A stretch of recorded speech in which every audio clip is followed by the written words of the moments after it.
Back in the year 2013, a group of hackers targeted a small HVAC company using a phishing campaign. The campaign was successful and they were able to breach the company's systems. This company had recently started working with the retail giant Target. As a result of the breach, the attackers were able to get a hold of the vendor's login credentials for the Target network. Using this access, they infiltrated Target's point-of-sale system and were able to install malware on it. Over several weeks during the holiday season, the hackers stole credit card and personal information of over 40 million customers. This breach caused widespread damage and actually cost Target over $200 million in settlements and security upgrades. I don't think you realize how severe the damages are. This is a prime example of the scale of damage that can be done when social engineering is used efficiently. And this is what we're going to be unfolding in this episode of Unveiled. Social engineering, according to NIST, or the National Institute for Standards and Technology, is defined as the act of deceiving an individual into revealing sensitive information, obtaining unauthorized access, or committing fraud by associating with the individual to gain confidence or trust. Well, then we need to earn their trust.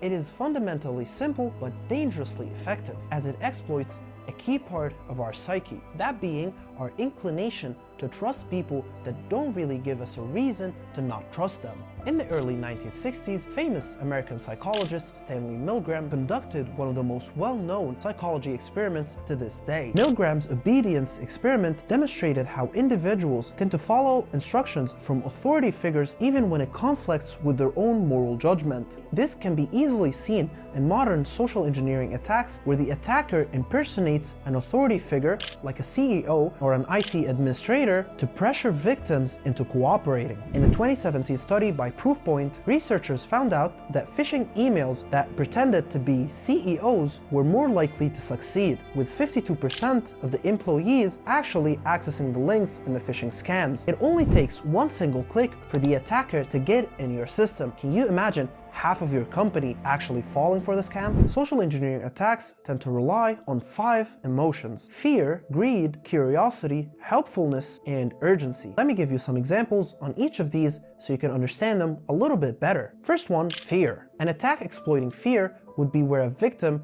receives a phone call claiming that their bank account information has been compromised and that immediate action is required in order to secure their funds. Panicked, they provide their account details to the caller without verifying their identity. Second one, greed. You get an email that promises significant monetary reward if you participate in a special investment opportunity, requiring only a small upfront payment or entering personal information to gain access to the prize. Third one, curiosity. You find a USB drive labeled confidential salary info left in a public area. Driven by curiosity, you plug it into your computer, unknowingly activating malware. Number 4, helpfulness. A hacker poses as a new employee who's trying to access their system and tools but is failing to do so, and so calls you up and asks you to help them or give them some kind of login information for them to start their work. Last but not least, urgency. An email that pretends to be from the victim's boss, demanding immediate action to wire money for a critical deal that needs to be closed right now, pressuring the victim to act without double checking the sender. Each of these emotions plays a significant role in the social engineering process, and attackers will usually study their victims up front so that they know which emotion to exploit. Human emotions are like works of art.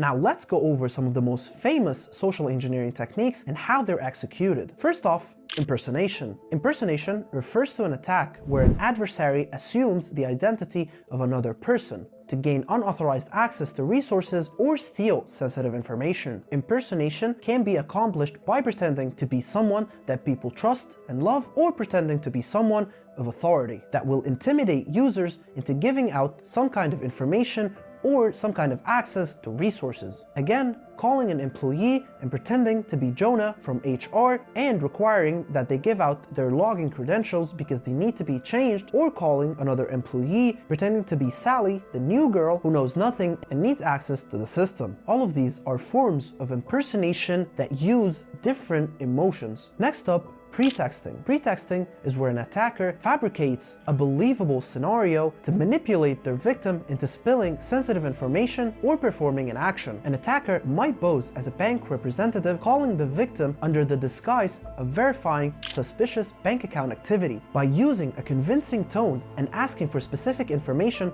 like account numbers or passwords, the attacker exploits the victim's trust and perceived authority of the pretext. Another well-known example is when attackers impersonate IT staff to gain access to company systems by convincing employees to give out their login credentials. Pretexting relies heavily on psychological manipulation, often exploiting helpfulness and fear to achieve its goal. Next on the list is phishing, by far the most common used social engineering technique. Attackers conduct phishing by using fraudulent emails, websites, or messages to deceive victims into revealing sensitive information, such as passwords, credit card numbers, or personal data. More data, please.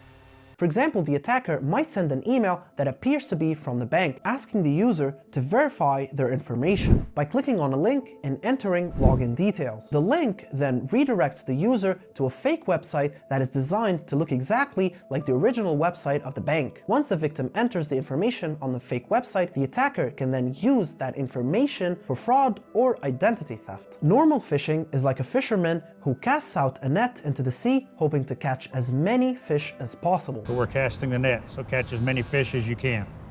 Cybercriminals send out mass emails to hundreds of thousands of people while trying to appear to be from a reliable source in hopes that some users will fall for these emails and actually click on the links or perform the actions in the email. Phishing attacks come in all shapes and sizes. Normal phishing is used to target a lot of people at the same time. However, as you can see on the screen here, there are many types of phishing attacks depending on the target and the techniques used. After that, we have quid pro quo, where the attacker offers something of value in exchange for information or access. Not so good now. Quid pro quo. This term comes from Latin, meaning something for something, and it relies on people feeling compelled to return favors done to them. In a typical quid pro quo attack, the hacker may contact the victim under the disguise of offering a service or offering some kind of help in exchange for sensitive data, login credentials, or access to systems. In another example, the hacker could pose as a job recruiter offering a lucrative position in exchange for personal information or financial data. The key to a successful quid pro quo attack is the promise of financial benefit, which tricks the victims into providing some type of information without realizing the true malicious intent of the attacker. But as a rule of thumb, if it sounds too good to be true, it's probably no good. These techniques are the biggest engineering techniques that come to mind. However, there are other smaller and less common social engineering techniques as well, like for example shoulder surfing. Shoulder surfing involves looking over someone's shoulders while they use their computer in order to steal some kind of personal data. This could be done to steal PIN numbers, passwords, login credentials, or any kind of sensitive information from paperwork or computers. We also have dumpster diving. Dumpster diving involves searching through trash in order to find valuable information. It is commonly used to find discarded documents that might carry some kind of corporate or personal information. You up for a little dumpster diving? And yes, I know this sounds disgusting, but a good social engineer will not be deterred from jumping into a dumpster or searching through your trash cans, because it can be a missable goldmine of sensitive data. Finally, we have piggybacking and tailgating. Piggybacking and tailgating both involve an unauthorized person gaining access to a restricted area. However, there is a critical difference between them. When it comes to tailgating, the attacker attempts to follow an employee into a restricted area through an access control vestibule or an access control point without the employee knowing that they are being followed. Piggybacking, on the other hand, involves the attacker convincing an authorized person to actually use their own identity in order to let them into a facility or restricted area, by getting the authorized employee to swipe their own card or access badge and allowing the attacker inside the facility. The difference between them can be a little tricky, but it's very important. Now that you've learned all about social engineering and how it exploits human psychology and how the technical attacks themselves work, how do you actually protect yourself? Protecting yourself from social engineering attacks requires vigilance, skepticism, and good cybersecurity practices. First, always be cautious when receiving unsolicited phone calls, emails, or text messages, especially those asking for personal or sensitive information. You know I can't divulge personal information. As a rule of thumb, try to never give out personal information to someone that you don't personally know. Verify the identity of the person requesting any kind of information by contacting them through official and trusted channels only. That can be official websites, official phone numbers, rather than responding directly to a message that is sent into your inbox. Also, be very wary of urgent requests that urge you to act very quickly in order to get something. Remember, if it sounds too good to be true, it is probably no good. I knew that price was too good to be true. Additionally, use strong, unique passwords for each account and enable multi-factor authentication whenever you can to add an extra layer of protection. Regularly educate yourself and those around you on the best practices of cyber safety as social engineering techniques evolve on a day-to-day basis. Finally, ensure that your devices are protected with an up-to-date antivirus software and that your network is secured with a firewall and encrypted connections. Social engineering attacks are a constant and evolving threat, but by staying vigilant and practicing good cybersecurity habits, you can significantly reduce the risk of falling victim. Always pause and think before taking action. We have to think first, okay? If you found this video helpful, make sure to hit the like button, subscribe, and turn on the notifications bell so you don't miss the next episode of the Unveiled series. Drop us a comment down below and check out our other videos for more insights on how to protect yourself and your cyber life. Also, don't forget to check out diontraining.com for the best cybersecurity and IT training out there. I'll see you in the next one.